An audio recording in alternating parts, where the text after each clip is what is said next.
Good morning friends, मी वर्षा, मी Shaunak and welcome to our channel. So आज आहे गुढीपाडवा आणि तुम्हाला सगळ्यांना मराठी वर्षाच्या हार्दिक शुभेच्छा.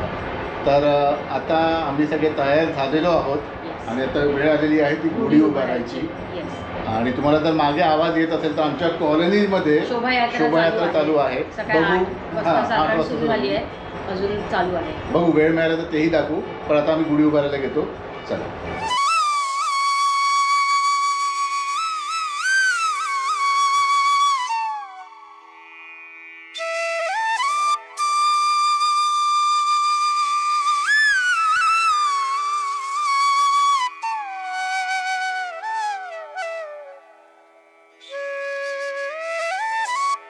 तर आता गुढी उभारण्याची तयारी सुरू आहे.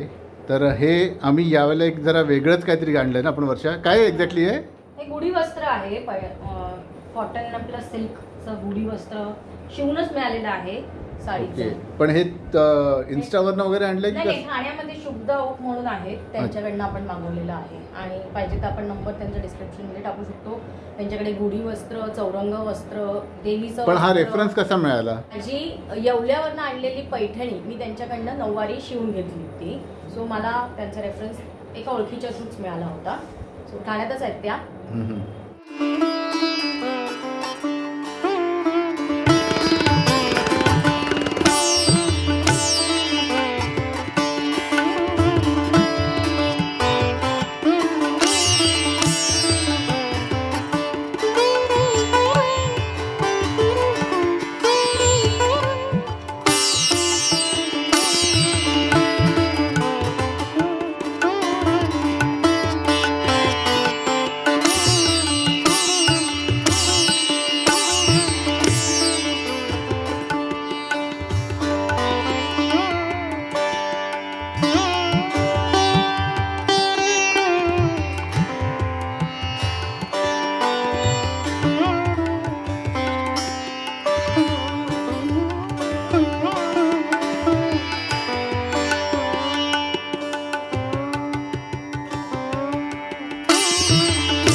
तर फायनली आता आमची गुढी उभारून झालेली आहे. आणि आता आम्ही जाणार आहोत आईबाबांकडे. त्यांच्याकडे पण गुढी उभारून झालेली आहे. आणि मग बघूया आजचा मेनू काय आहे. आणि दुसरी गोष्ट म्हणजे आमच्याकडे ना रामाचं नवरात्र बसतं. म्हणजे इथून पुढे 9 दिवस आमच्याकडे दिवा वगैरे असतो, उत्सव वगैरे असतं. असं काही नसतो आमच्याकडे. तर आता तेही तिकडेही जाऊया, तिकडेही बघूया काय तयारी सुरू आहे. आणि आता मेनूज एकदम स्पेशल असतो, तेही दाखवणार आहोत. तर आता पूजा चालू आहे 2 व्हीलरची. त्या साईडने घेऊया जरा. येस.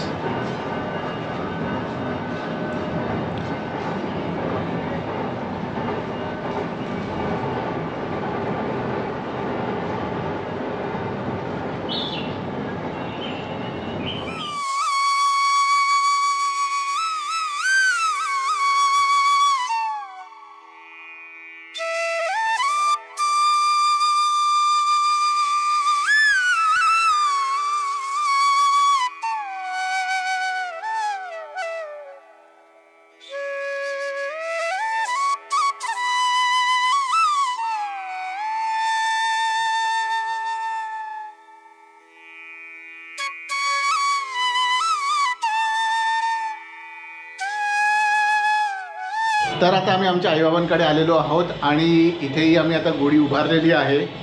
आम्हाला वाटलं होतं की ते आधी गुढी उभारून ठेवतील, पण नाही, ते आमच्यासाठी थांबले होते.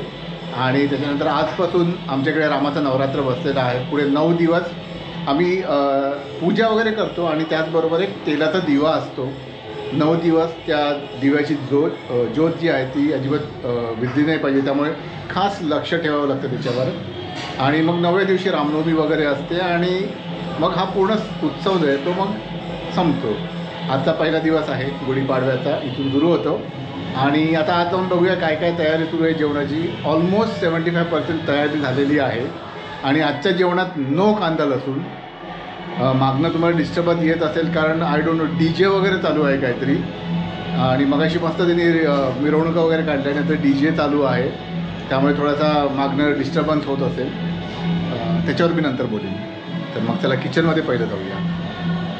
तर मेनूमध्ये आहे पुऱ्या आणि इकडे आहे पनीर मटर आणि आज विदाऊट कांदा लसूण. इकडे आहे वरण भातासाठी आणि इकडे आहे मटार भात. तर असा मेनू आहे. पुऱ्या, पनीरची भाजी, वरण भात आहे आणि मटार भात.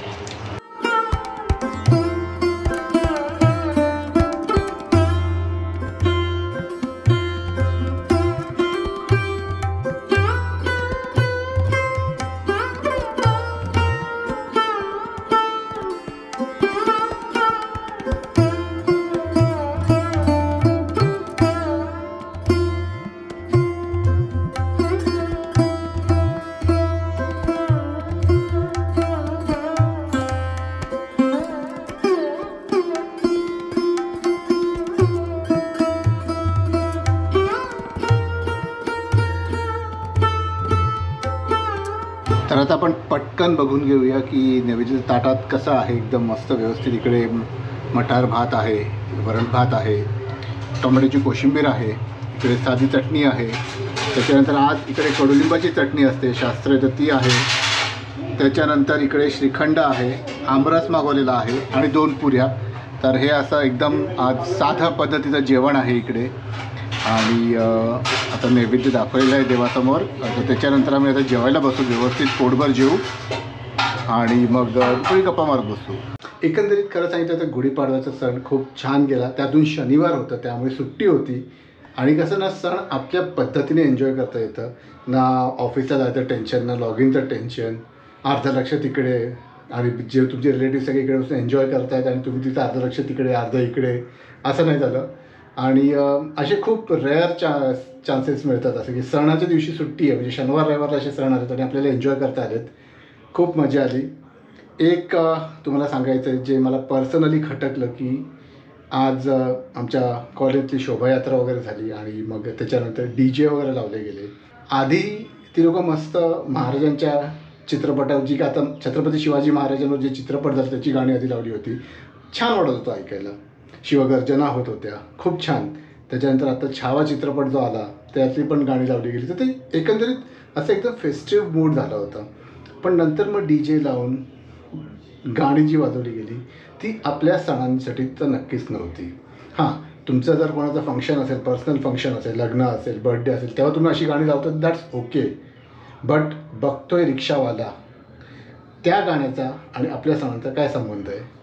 तर कुठेतरी या गोष्टी मला पर्सनली खटकतात.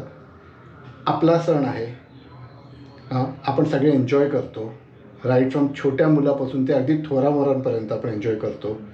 आणि जेव्हा तुम्ही अशी गाणी लावतात, नाचतात आणि एकदम फुल ढिंच्याक डान्स असतो, तर माझ्या मते हे कुठेतरी थांबायला पाहिजे. हे माझं पर्सनल मत आहे. आय नो काही लोक बहुतेक तरी खालती शिव्या घालतील मला, बट हे फॅक्ट आहे. तुम्ही अजून कोणत्या सणांच्यावर असं बघितलं की असं घडतं आहे? मग चला आपण सुरुवात करूया ना. वाजूया आयटम नंबर, सगळी गाणी वाजूया, पण मग त्याला ओकेजन वेगळा पाहिजे. कोणाचा बर्थडे पाहिजे किंवा काहीतरी कोणाचं फंक्शन आहे, अशा वेळेला तुम्ही तो थीम करून तुम्ही ते डान्स करा तर चांगला वाटतं, दॅट्स ओके, त्यात काही हे नाही आहे. बट सणांच्या दिवशी जर तुम्ही एका साईडला महाराजांची गाणी लावून तुम्ही तो सुरुवात करत आहात आणि या अशा गाण्यांचा तुम्ही तो अख्खा जो तुमचा जो हे आहे इव्हेंट आहे तो तुम्ही असं जर बंद करत असाल तर ते कुठेतरी खटकतं. तर जास्त मी आता वेळ घेत नाही, बडबड करत नाही. हा ब्लॉग इकडेच थांबवतो. छोटासाच ब्लॉग आहे. आवडला असेल तर लाईक, शेअर, सबस्क्राईब करा. आणि पुन्हा एकदा तुम्हाला सर्वांना गुढीपाडव्याच्या आणि नूतन वर्षाच्या सगळ्यांना हार्दिक हार्दिक शुभेच्छा. परत भेटू लवकरच. Bye bye.